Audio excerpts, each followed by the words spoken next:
Coming to you live from the MediaPlex in downtown Windsor, this is a presentation of St. Clair College Journalism. Hi, I'm Shelby Hernandez, and you're watching MediaPlex News Now.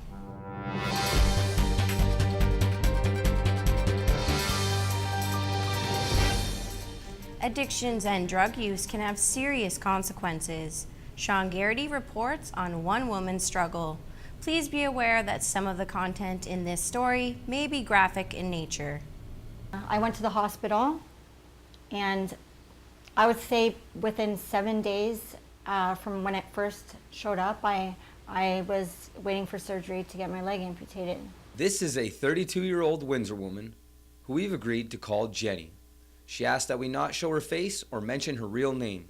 Jenny is addicted to cocaine and has been for 14 years. Well, smoking weed first in high school, and then recreationally, I started dancing when I was 18, and we would do lines, and everybody else was doing lines, and before you know it, you don't want to work without doing the lines. The cocaine she used, like most coke found in Canada, is diluted with levamisole. The cutting agent over time caused her to develop vasculitis, which eventually led to her leg being removed. We know that the levamisole causes the vasculitis, and the vasculitis causes a very characteristic eruption throughout the body on the skin, great big red patches which become ulcers. It can cause sudden blindness, and it can affect the larger vessels, not just the small ones. The dangerous mixture of levamisole primarily comes from Colombia. The Windsor police are not yet familiar with this, but they do know why it would be used. One of the things that makes drugs so dangerous is that drugs on the street is that people cut them with various materials or chemicals to produce more quantity, right, so that they'll have more product to sell. The police say cocaine is still a problem, but more often than not, they are dealing with crystal meth. Take a little bit of my fentanyl for 1 second. Well, crystal meth is not one of Jenny's drugs of choice. In addition to cocaine, she also uses fentanyl and numerous other narcotics. Yeah, I still do coke, and it's so stupid and it sounds ridiculous. It's just that I feel really depressed sometimes. If Jenny's survival depends on her getting off drugs, the chances are slim. You know, drug addiction, it's a disease. So without the proper treatment, their disease just gets worse and worse and worse. And unfortunately, this woman with losing her leg, she doesn't have the proper treatment, so she's going to continue to use the drugs. That's the sad part. I just wish I knew beforehand that I knew about this, and I just hope that people know that if you do coke, there's so much more to it now. Let's go out to the corner of University in Victoria, where Alex Latrimui has an early look at the weather. Alex? Thanks, Shelby. So as you can see, it is just gorgeous. I mean, look at this sunshine. Sublime. You'll be happy to know that it is currently 16 degrees. However, you might not be happy to know that it'll cool down to 5 by tonight. Please remember to wear a jacket. All right, that's it for Windsor's short-range forecast. Now, back to you, Shelby. Thanks, Alex. The staff and students at Walkerville Collegiate are taking steps to remember a special colleague. Miller Hill reports. Students and staff members at Walkerville High School are continuing to honor their former teacher, Rob Baxter, who passed away in March after suffering from a brain aneurysm. 2 weeks ago, the Baxter Memorial Project launched through the GoFundMe website. They are fundraising money with the aim to raise $20,000 by the end of the school year. Greg Dreger, a chemistry teacher at Walkerville, said the money raised will go towards establishing a scholarship and to help build a high school in Ethiopia. 50% of the money is going to go to a scholarship and a memorial in his name to give him a legacy here at the school.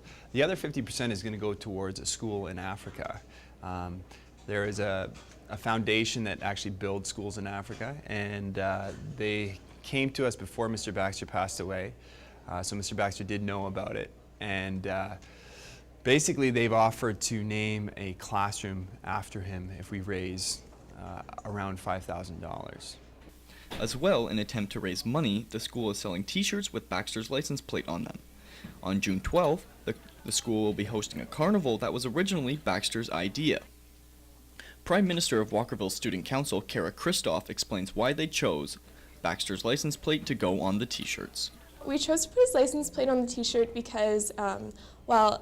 Allison and Mr. Locke, the art teacher and the media teacher, had that idea, and also because everyone knew his car by his license plate, and to a lot of us on student council, defiance for him meant that he defied, growing old, which was really cool for us, and it's a way that we all remember him. So far, $1,796 has been raised through the website. If you wish to donate, you can visit the Baxter Memorial Project's GoFundMe webpage at gofundme.com-QCC9BBGGG.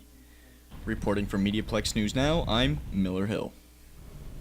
Cooked is a web-based series produced right here in Windsor. Chris Mayu reports. Creators now have a chance to publish their work when they want and how they want. It used to be that you'd have to get a network to pick up your series for it to be seen, but now people can publish their work online and independently. Over the last year, Joel Boyce has worked on his series Cooked, which was filmed in Windsor. Really an interesting time, I guess, with the technology. Web series are booming right now, and that's where a lot of people are going. Sean Mazoka worked with Boyce on Cooked as one of the main actors in the show. It's like the Wild West, man. Everybody's trying to figure this thing out, and it's awesome. So I love it. I think it adds layers to something that a lot of people can get on board with, and you see who your hardcore fans are that way too. Mike Poirier from the Comic Book Syndicate said it's easier to determine the response for an online series. You should film it, because if your idea is really good, you put it up on the internet and you'll find out very quickly how good or bad it is based on your audience's response. People can now watch their favorite television shows on their iPads, laptops, phones, video game systems, pretty much any device they have. With websites like YouTube, Vimeo, Hulu, Netflix, and more, one thing is for sure. People can have access to entertainment almost anywhere they go. Reporting from MediaPlex News Now, I'm Chris Mayu. The star of Cooked, Sean Mazoka, joined us on this edition of 3 Minutes With. Hi, I'm Sean Preble, and I'm here with Sean Mazoka, one of the lead actors for the upcoming web series Cooked. So Sean, you're starring in Cooked. Can you tell us a bit about this show? Sure. So the show is based out of the Dominion House restaurant, which is located here in Windsor. And it's about a group of pretty close friends that all work at the restaurant. We've got a bartender, servers, cooks, the manager, gets involved, co-managers, and the show really takes a look at what happens inside the restaurant during work hours, after work hours, as well as the crazy shenanigans we get up to outside of the restaurant as well, in our own personal lives. And it's pretty cool because, the show is based essentially around the character I play, Dave Mason, but each other character that we visit is explored a little bit as well, and we kind of get a taste of what they're going through with their own personal lives. So it's pretty cool. It sounds like it. Mm-hmm. Now, how did Cooked get its start? So for me, it got its start when I was contacted by Joel Boyce, who I'm sure a lot of people here are familiar with. Joel contacted me on Facebook. He'd seen some of my previous work and had a couple of connections, so he got in touch with me to come out and audition for Cooked. And geez, the ball's really been rolling since then, but that was how I got started with it. But I think Joel personally lived a lot of the experiences, or kind of lived, maybe, allegedly, that we explore in the series. So he had a story and he wanted to get it out, so he went to work, he wrote something, he got in touch with whoever he needed to get in touch with, and now we have a series. And how big is the cast?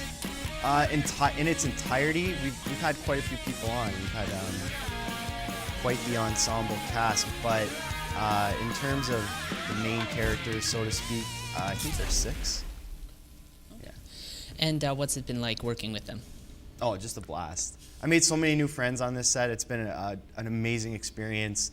It's great to be in my hometown, Windsor, and get to know everybody that wants to be a part of the film community here, because, we have a lot of fun. It's an awesome industry, and we're trying to develop it here. So getting to know these people and work with them regularly on a really cool series like Cooked, it was a great experience. Okay. And I understand you started a Kickstarter campaign for Cooked. Could you tell us a little bit about that? I didn't personally start it, but yes, we have a Kickstarter going, and the whole goal of the Kickstarter campaign is to help us finish the 5 episodes that we've already filmed and edited. So there's a lot of things that go into post-production, sound mastering, color correction, all kinds of technical things that I don't even want to wrap my mind around, but there's a lot still to do before we can get everything out to everybody. And the Kickstarter is to help us complete all of that, and anything extra, should we make any extra, would go towards making more episodes so we can get even more out there for everybody.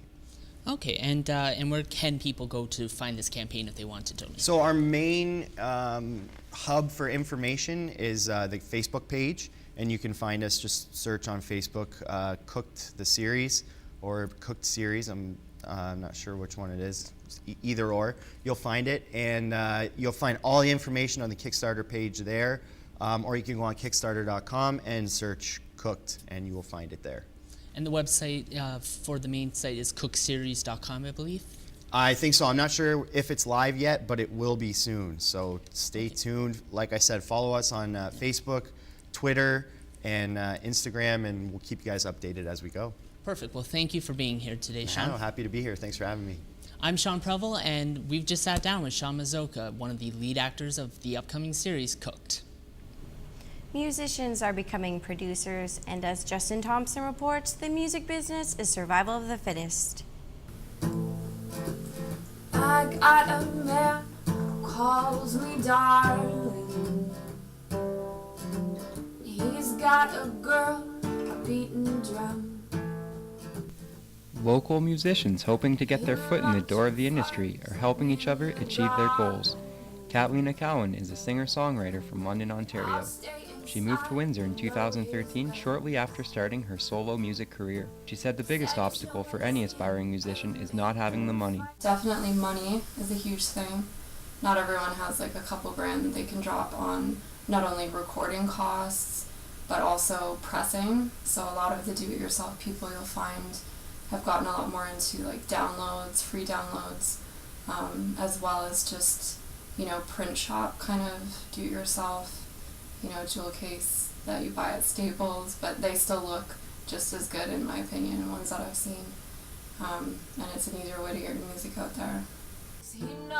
Cowan recorded her debut solo album Bare Bones with Kaiser Sound Productions. Josh Kaiser is an audio engineer that records vocal bands in his home studio.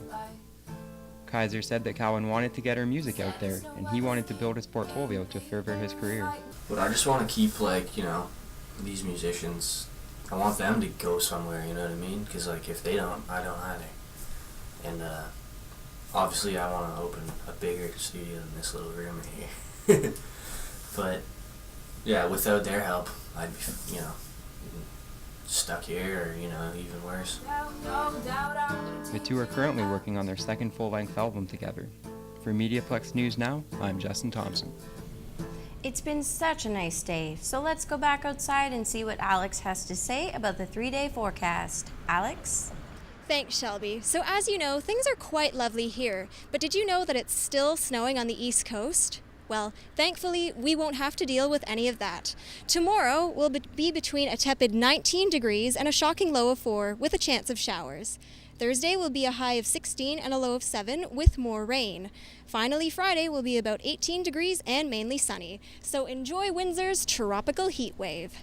All right, that's it for me. I'm Alex Latrimwe, standing on the corner of University and Victoria. Now, back to you, Shelby. Thanks, Alex. Local Web TV is alive and well in Windsor, and Mike Thomas from Knockstrom Digital Media joined us in studio. Hello, my name is Aisha Coburn, and today we're spending 3 minutes with Mike Thomas, the producer and web host of Knockstrom Digital Media. Can you explain what a day in the life of Knockstrom Digital Media is? Oh, day in the life actually, we can be very, very busy as far as trying to produce the web shows that we currently have at least the Convergence Report, and also Beyond Incredible with Ashley Nicole and Shay Rochelle. On top of that, what really takes up a lot of time is the Windsor Express. So we were able to get, I'm going to say basically the live stream contract with the Windsor Express, and live stream, it's live. That's bottom line is it's live, and you're trying to make sure you have no glitches, especially when you're shooting for an outside audience that's not yourself. And so what exactly does the Convergence Report cover? The Convergence Report, I decided to take it like a different flavor where I try to infuse humor. I'm going to say I kind of watch Rick Mercer and 22 Minutes, so I've tried to bring a little bit of that to Convergence Report. It is a little bit politically generated, community-based. I try to make sure I do community announcements, kind of do that type of blend. I don't do weather, but I will add sports, so I try to have it that way. It's really everything I've learned. Like I was a graduate of the program in 2012, and I try to take all that with me. Hence the name, the Convergence Report, trying to build that show that way. So yeah. And where do you guys film this? We film it right out of the downtown Windsor Business Accelerator. We just set up and we go. Sometimes it is during the day. A lot of times our shows are kind of shot about between 5:30 and 8 o'clock at night, depending upon the producer, my co-producer schedule, Alex Diomero. So when we kind of set that time up, then we just launch and we go, and it's live. And I'll tell you, from where we started, we're looking at you just get a bunch of equipment, some cameras, and you try to make it work. We have a very, very good program now, and we've developed very well over the past couple of years. I think it's a great show to watch. And so you said that you guys are live streaming now for the Windsor Express games. Yes. Is that new? No, we've actually, what happens at the Downtown Windsor Business Accelerator is this: they are a tenant and we are a tenant. So you try to give each other opportunities. So the Windsor Express was very kind enough to give us a chance. We began to share that opportunity with WeTV, but we've had almost the main games. We've had all the playoffs for this particular season. Obviously not when they're on the road. Something like Cogeco TV, I guess, is going to be filming the next 3 games from Halifax or feeding from Halifax. But we definitely will hopefully get them back here at least for Game 6 and be able to stream them again. So yeah. Well, thank you so much for being here with us. You can watch the Convergence Report hosted by him through the Knockstrom Digital Media on YouTube. This has been 3 Minutes with Mike Thomas.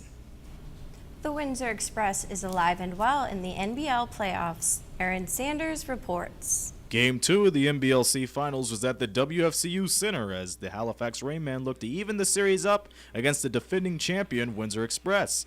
Halifax's center Liam McMurrow was sidelined with a concussion, but the Rainmen said no problem. They led 8-0 in the first few minutes and never trailed for the rest of the game. Their forward, Tyrone Watson, finished with 16 points and 9 rebounds. Halifax coach Joseph Claro said they stayed on their goal, but there is room for certain improvements. We didn't do anything special. Still, I think that we have to play much better.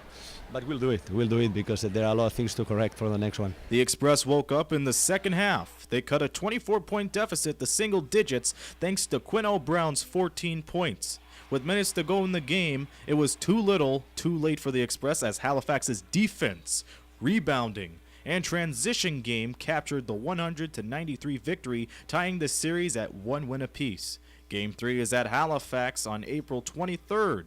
So what will Windsor Express coach Bill Jones work on in preparation for that game? We got to work harder on their pick and roll.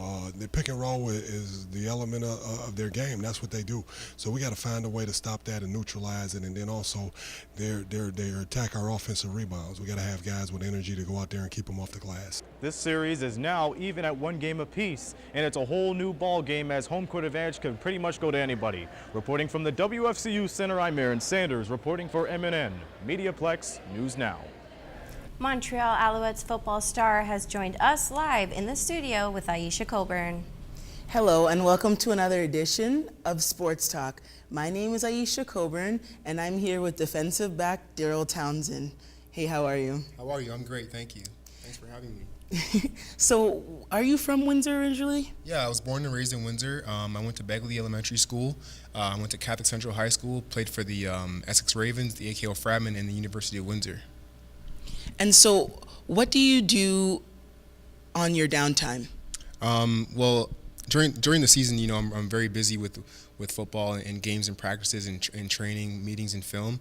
But in the off season, you know, I like to come back to my community, give back to the kids. I run a football camp with my cousin Tyrone Crawford. We get together, NFL players and CFL players, to come together, you know, give back and tackle bullying. We use football as a vehicle for us to use to advocate anti-bullying, you know, leadership, goal setting, and perseverance. Because, you know, in the city of Windsor definitely needs it. We need some positive, you know, role models here, and I figure that being in the position that we're in, it allows us to do such a thing. And now I heard you went to the University of Windsor. When you were there, did you ever think that you'd get to where you are now? Yeah, I've always had the vision of being successful as a football player. You know, I always had the talent to play. I've always been a pretty good player, but once I realized that if I put the hard work with the talent, you know, I couldn't lose. And if I did lose, and if I didn't make it to where I am now, you know, I know that in my heart I put in the work and I tried my best. Is there any advice you'd like to give to young kids hoping to be where you are? Yeah, young kids, like if you're talented, you know, that's one thing. But if you put the hard work and the perseverance with it, never giving up, you know, sky's the limit. There's many things you can do, not even just with football.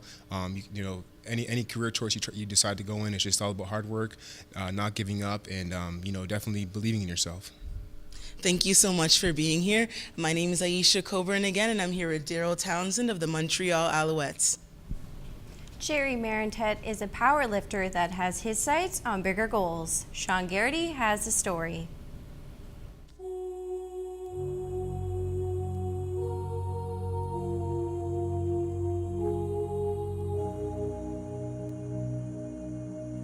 I'm about winning. I want to win, so I'll do whatever it takes to win. I think about it when I wake up. I think about it when I'm watching a movie.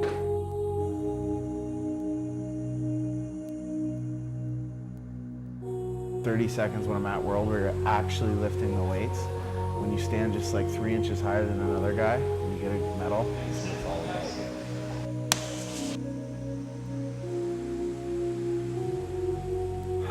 I plan on doing this probably like till I'm dead.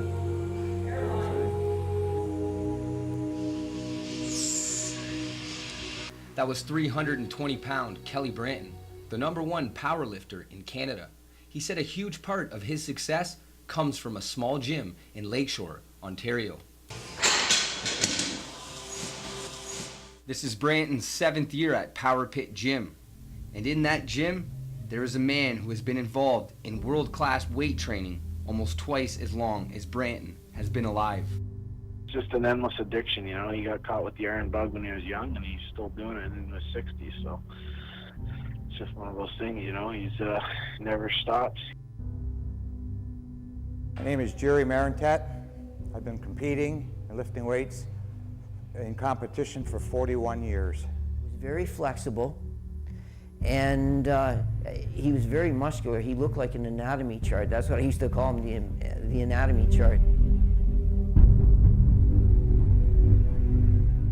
He is tenacious. He's like a pit bull. He's very tenacious, and like most powerlifters, like every powerlifter that's been successful, you have to have a very intense, focused type of concentration so you can apply all your physical strength, all your mental awareness to that one lift in that few seconds it takes. Marentet is one of the most accomplished powerlifters in Canada. He's broken 392 Canadian records, holds 11 world titles, owns 260 trophies, and has earned 300 certificates. But he's done more than that. He's actually coached, he's refereed, he's done some convening, he's done organizing, all for the sport of powerlifting, which in our criteria, as we looked at Jerry as an athlete because of all his incredible accomplishments, the records that he's done competing internationally, and then we looked at what he's done as an organizer and how he's developed other kids and opened up powerlifting for the disabled and the blind. Originally, when you go back, breaking Canadian records, then going on and breaking all kinds of world records in weightlifting. So he certainly has helped to put Lakeshore on the map. In Oiltown, Edmonton, there's a life-size bronze statue honoring the legendary Wayne Gretzky. Like the NHL hockey player, Lakeshore is also considering a tribute to Marintet. I don't know about a statue, but certainly something that the town will be looking at is a sign saying home of Gary Marintet, world record holder. Today, Marintet works out with modern equipment, but it wasn't always like that. Back in the 70s, 74, 75, I would train in the summertime on a platform in my backyard underneath a mulberry tree.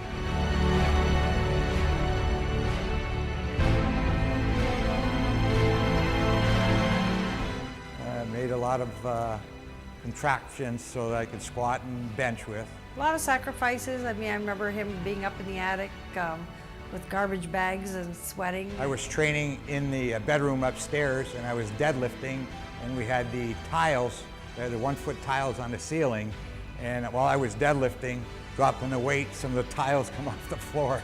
So actually I started training in the backyard for that reason. Through his 41-year powerlifting career, he has competed in 11 different weight classes. He went from the 14-pound class to the 123-pound class, and in this case he weighed 132 pounds. And he was training for the Worlds. In the 114-pound class, I started breaking records. In the 123, 132, 148, 165, and 181 I did, 198, 220. To recognize Marintet's feats and decades of excellence, he was inducted into the Windsor-Essex County Sports Hall of Fame in 2013. When the nomination is brought forward to the board, to our selection committee, the selection committee weighs many applications that we have. We have over 150 nominated names for consideration for the Hall of Fame. Jerry's name was brought forward that year, and he was unanimous selection that year. We look at the candidate and we kind of weigh where they are and how much they've done, and it was a no-brainer to have Jerry inducted that year. The powerlifting bug did not bite only one Marintet, it became a family affair. I've known Jerry since I was about 18, 19, and we got married when I was about 21, and he's always powerlifted, and he tried getting me into the sport. I did lift a few years and went to the Worlds. My wife's side, the 2 brothers did, and herself, and on my side, my sister, my wife, and my son. My granddaughter's playing a little bit with it now. How old is she? She is 11 years old. My grandpa convinced me into trying it, and then I ended up liking it.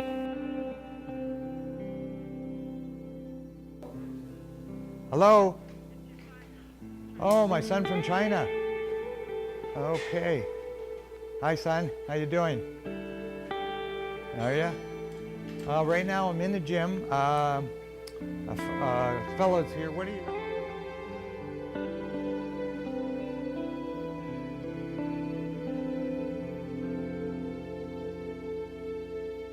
Doing a little story on me.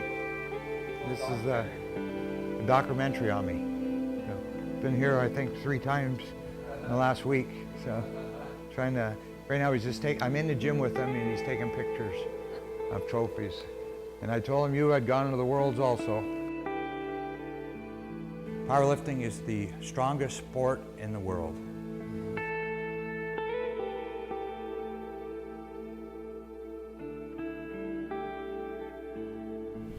I'm Shelby Hernandez, and you've been watching MediaPlex News Now.